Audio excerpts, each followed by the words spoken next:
너무나 영화 같은 이야기가 이렇게 현실에도 있습니다. 슬픈 영화인 듯 하다가 마지막은 공포로 끝맺는 해피엔딩은 없는 그런 영화 말입니다. 올리비아 마벨은 텍사스주의 한 지역 교회에서 아들 에이든과 남편 트래비스와 함께 살고 있었습니다. 1990년 에이든이 집 앞 연못에서 사고를 당해 너무나 일찍 하늘로 떠나보내야 했습니다. 집에는 슬픔이 가득 찼고 부부의 마음에 감히 짐작도 못할 아픔이 남게 됩니다. 그런 상황에 정상적인 생활이 가능할 리가 없었을 겁니다. 올리비아는 회사를 그만두었습니다. 그리고 점점 우울감에 발목을 잡히고 결국 그것은 이혼으로 이어집니다. 1994년 2월 27일 911로 그녀의 집으로부터 전화가 걸려왔습니다. 여보세요? 여보세요? 전화를 받은 상담원은 상대방을 불러보았지만 돌아오는 대답은 없었습니다. 출동한 대원들이 잠겨있는 문을 부수고 집 안으로 들어갔습니다. 집 안으로 들어간 대원들은 그곳의 상황에 굉장히 당황했습니다. 집은 마치 오래전에 버려진 것만 같이 먼지가 가득했습니다. 대원들은 신고자를 찾기 위해 집안을 수색하기 시작했고 이내 에이든의 방에서 올리비아를 발견합니다. 그녀는 잠옷과 슬리퍼를 신고 흔들은 자에 앉아서 나무로 만든 영을 손에 꼭 쥐고 있었습니다. 여기서 이상한 점은 올리비아가 이미 몇 달 전에 하늘로 떠난 것으로 보였다는 것입니다. 에이든의 방은 대원들이 집안의 다른 곳에서 본 것과는 다르게 깨끗해 보였고 나름 잘 관리된 것처럼 보였습니다. 그리고 한쪽에는 에이든을 기리기 위해서였는지 그를 위한 제단이 만들어져 있었습니다. 트렁크 위에 침대 시트를 덮어 만든 제단에는 산스크리트어로 적힌 쪽지, 올리비아가 에이든에게 적은 편지, 그의 장난감 몇 개, 양초, 꽃 등이 놓여 있었습니다. 생전에 좋아했던 물건으로 추정되는 글러브는 이 상황을 더 안타깝게 느껴지게 합니다. 나의 에이든, 미안해. 정말 미안해. 이렇게 놔두지 말았어야 했는데 난 떠날 거야. 널 데려가게 두지 않을 거야. 엄마가 널 데리러 갈 거야. 내 귀여운 에이든, 엄마는 널 사랑해. 편지의 내용은 올리비아의 참담한 심정이 담겨 있었습니다. 여기서 의문스러운 점이 있습니다.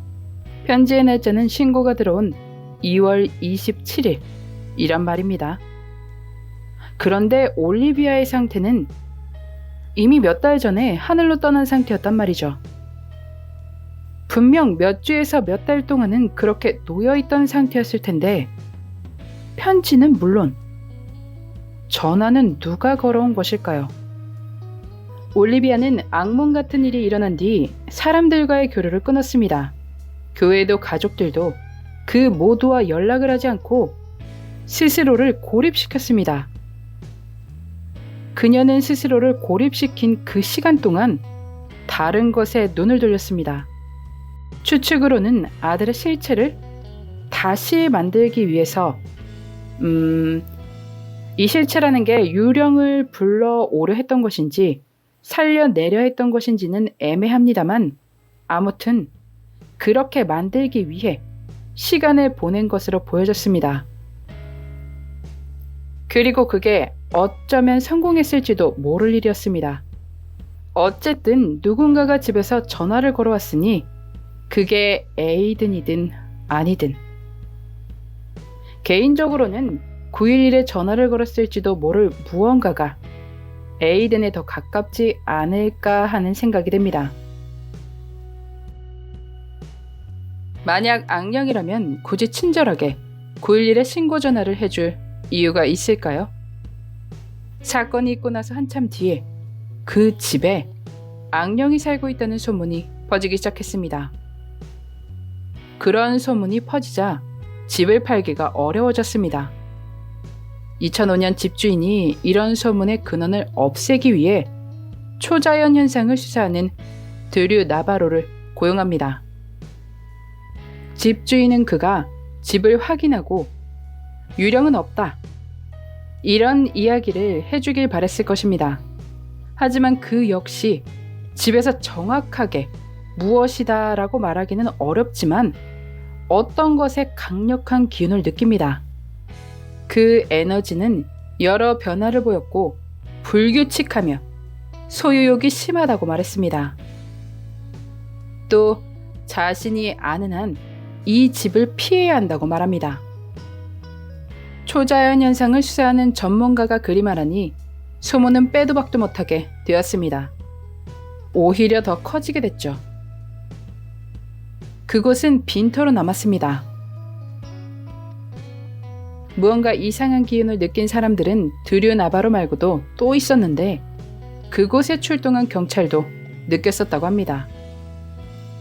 사람들은 그녀가 불교적인 행위에 기원하여 의식을 치르긴 했는데 불러낸 것이 하필 악마였고 그것으로 인해 올리비아가 하늘로 떠난 것이 아니냐는 추측도 했습니다.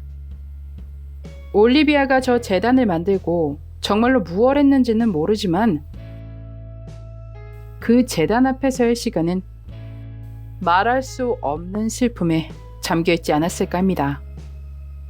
그녀가 정말 무언가 불러오려 했다면 그 심정도 10분 이해가 갑니다. 얼마나 간절하고 또 간절했을까요? 감히 상상조차 안 됩니다. 슬픔에 잠겨 혼자 남은 올리비아에게 대체 무슨 일이 있었던 것일까요? 그날의 미스터리, 올리비아 마벨의 이야기였습니다.